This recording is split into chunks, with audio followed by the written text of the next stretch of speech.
Ivana si è svegliata, facciamo la prima intervista alla Ivana. Lei, signora Ivana, sa che cosa sta andando a fare a Roma? Ma mi pare di aver sentito sì qualcosina, sa, mi è arrivato, ho sentito qualche giornale radio, qualche telegiornale, ma dopo soprattutto, sa, sono andata in sede della CGIL a Motta e là finalmente mi hanno, là ce n'è una brava, là ce n'è una brava a Motta, mi ha spiegato bene cosa si andava a fare a Motta, finalmente era ora perché a Roma, a Roma sì, perché è da troppo tempo che il sindacato era là in stand-by, che non si muoveva, incerto, facciamo, non facciamo, dopo ogni tanto Landini dava qualche scossone, dopo si rientrava, insomma adesso finalmente.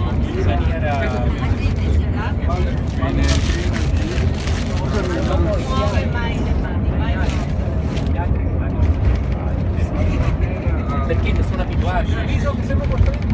Essendo in pullman le riprese sono un po' mosse. Comunque,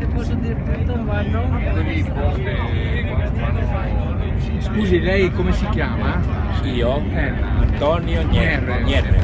Lei sa che cosa sta andando a fare a Roma? Certo, la manifestazione. Per chiedere cosa? Per chiedere la verifica dei voucher, per le pensioni, la modifica della Fornero. Quindi bene, vedo che siete informati. Grazie allo Smirmino e vanno dove devono fermarsi. Signor Demetrio, lei sa che cosa sta andando a fare a Roma? Lei sa che cosa sta andando a fare a Roma domani? Non lo so proprio.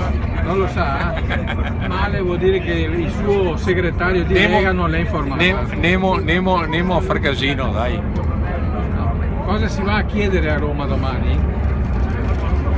Signorino, una riforma delle pensioni e il lavoro per i giovani e difendere i diritti che ci sono stati tolti e che ci vengono tolti ogni giorno. E magari anche farci dare indietro quello che la Fornero ci ha bloccato nel 2012 e 2013. Ma lì non ci credo più.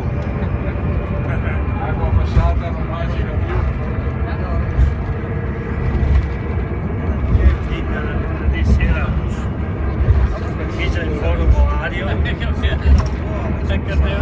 Qua vediamo Bruno, Aldo. Quando rientro in questo regisiero? Deve finire il mandato?